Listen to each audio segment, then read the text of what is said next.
تم سب بچے بیٹھے ہو، والدین کو اپنی جنت بنا لو، ماں باپ کو اپنی جنت بنا لو، ان کی دعا لے لو۔ میرے نبی نے فرمایا کاش میری ماں زندہ ہوتی۔ ماں کا خاص طور پر مینشن کیا، میری ماں کیوں کہ باپ کو تو دیکھا ہی نہیں اور ماں کو دیکھا ہے 6 سال۔ میری ماں زندہ ہوتی اور میں عشاء کی نماز کے مصلی پہ کھڑا ہوتا اور میرے گھر سے میری ماں کہتی محمد، تو میں ماں کے لیے نماز توڑ دیتا۔ میرا نبی کہہ رہا ہے۔ اور جب آپ حج پہ تشریف لے گئے اور ابوا کے میدان سے گزرے جہاں میرے نبی کے والدہ کا انتقال ہوا تھا، اس بات کو 57 سال گزر چکے ہیں۔ 6 برس کی عمر میں مدینہ سے نکلے 3 افراد، میرے نبی کی ماں، میرے نبی کے والد کی باندی ام ایمن، وہ بھی ماں ہیں، انہوں نے بھی دودھ پلایا تھا میرے نبی کو۔ 2 مائیں ہیں، ایک دودھ پلانے والی، ایک پیدا کرنے والی، اور ایک میرے نبی ہیں۔ جب ابوا کے پہاڑوں میں پہنچے تو اچانک ہارٹ اٹیک سے حضرت آمنہ 25 سال کی عمر میں انتقال فرما گئیں، اور میرے نبی نے اتنا اس کا غم لیا۔ 6 سال کا بچہ، میں سن 2000 میں وہاں گیا تھا، میرے آنسو نہیں رکنے کو آ رہے تھے کہ کہاں میرے نبی کی ماں کو اللہ نے اٹھایا، نہ کوئی آسرا، نہ کوئی سہارا، نہ کوئی رشتہ، نہ کوئی جھولی، نہ کوئی چھاؤں، ایسے تنہ تنہا یتیم کر دی۔ جب ان کو پتھروں میں دبا کے نیچے اترے، ام ایمن کو سے ہاتھ چھڑا کر بھاگے اور اوپر پہاڑی پہ چڑھ گئے۔ جب ام ایمن پیچھے گئیں تو ام ایمن نے کیا دیکھا کہ ابوا کے پہاڑ بھی رو رہے ہوں گے، آپ ماں کی قبر کو چمٹ کے ایسے اوپر لیٹے ہوئے تھے، قبر کو پکڑا ہوا تھا، اوپر لیٹے ہوئے تھے۔ جب ام ایمن قریب آئیں تو سنا آپ کہہ رہے تھے اماں جی، آپ کو تو پتا تھا آپ کے سوا میرا کوئی نہ تھا، آپ مجھے چھوڑ کے کہاں چلی گئی، کیوں چلی گئی؟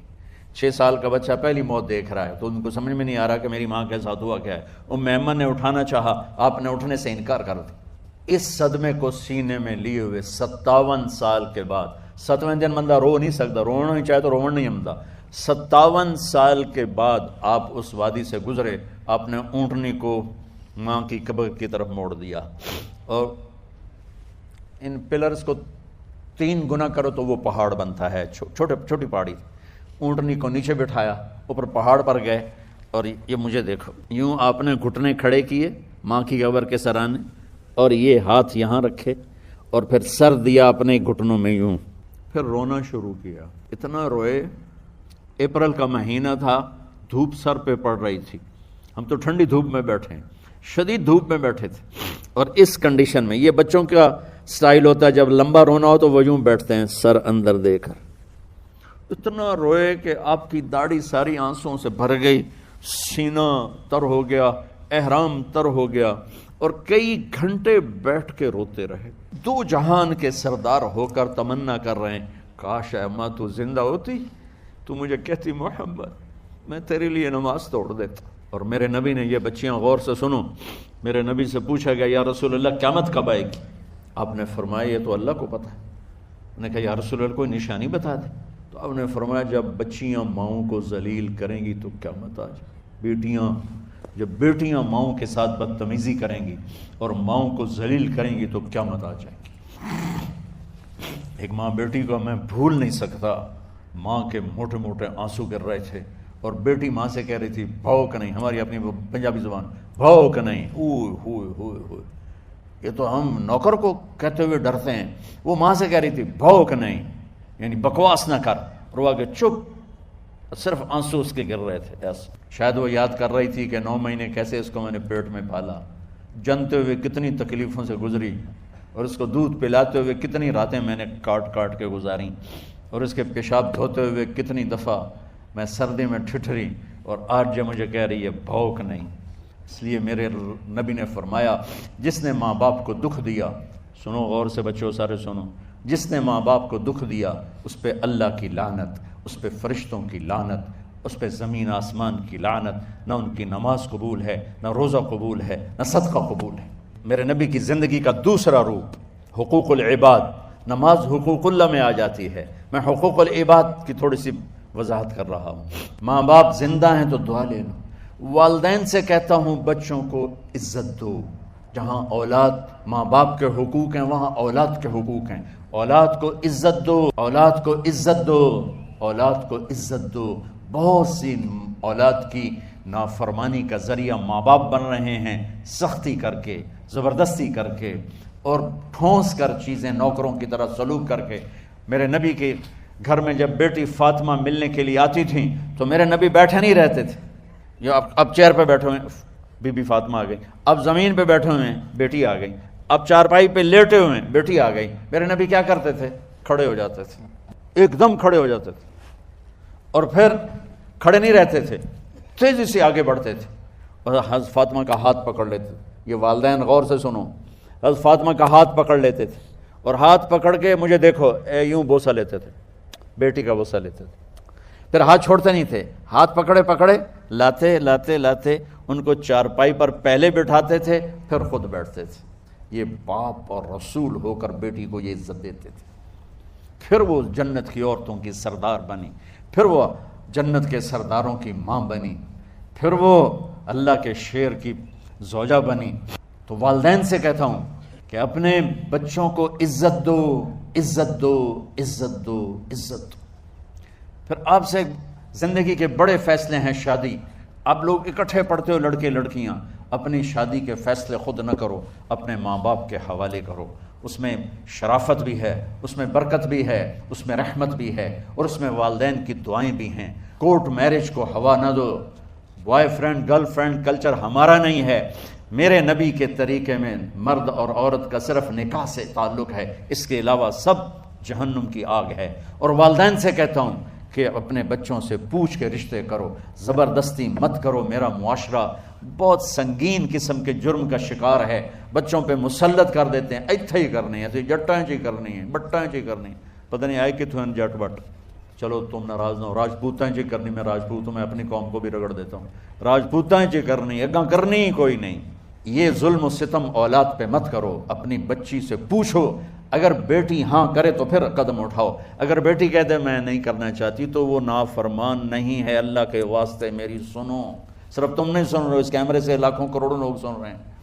اگر بیٹا یوں کہہ دے کہ ابا میں نے یہاں شادی نہیں کرنی، میرا جی نہیں چاہتا ہے، تو وہ بیٹا نافرمان نہیں ہے، فرما بردار ہے، اس نے شریعت کا حق استعمال کیا ہے. اب ایسا ظلم مت کرو کہ نہیں اتھے ہی کرنی ہے، اتھے گھروں نکل جا. زندگی تم نے تو نہیں گزارنی، زندگی تو بچے نے گزارنی. میں قربان جاؤں، ایک حدیث سنو پہلے، پھر اگلی بات سنو. بگو سنو، میں نے جہاں شادی کی، میں نے جہاں بیٹی کی شادی کی، پہلے آسمان سے جبریل فرشتہ اللہ کا حکم لے کر آیا، پھر میں نے قدم اٹھایا. سمجھ گئے میری یہ بات سمجھ گئے سارے؟ اب اگلی سنو. حضرت علی فاطمہ کا رشتہ لینے آ گئے اور جبریل ان سے پہلے آ گئے کہ یا رسول اللہ فاطمہ علی کے لیے ہے. باپ محمد مصطفیٰ جیسا ہے، رشتہ مانگنے والا علی جیسا ہے، اور بیٹی فاطمہ جیسی ہے. اور آپ پوچھتے ہیں علی کیسے آئے؟ وہ شرم کی وجہ سے کچھ کہہ نہ سکے، چپ. آپ کو تو پتا تھا، آپ نے فرمایا فاطمہ کے رشتے کے لیے آئے ہو؟ کہ جی. تو جبریل تنال بیٹھا ہوا ہے کہ یا رسول اللہ اتھے ہی کرنا ہے. آپ نے ہاں نہیں کی، آپ نے کہا انشاء، اور یہ کہہ کر اٹھ گئے.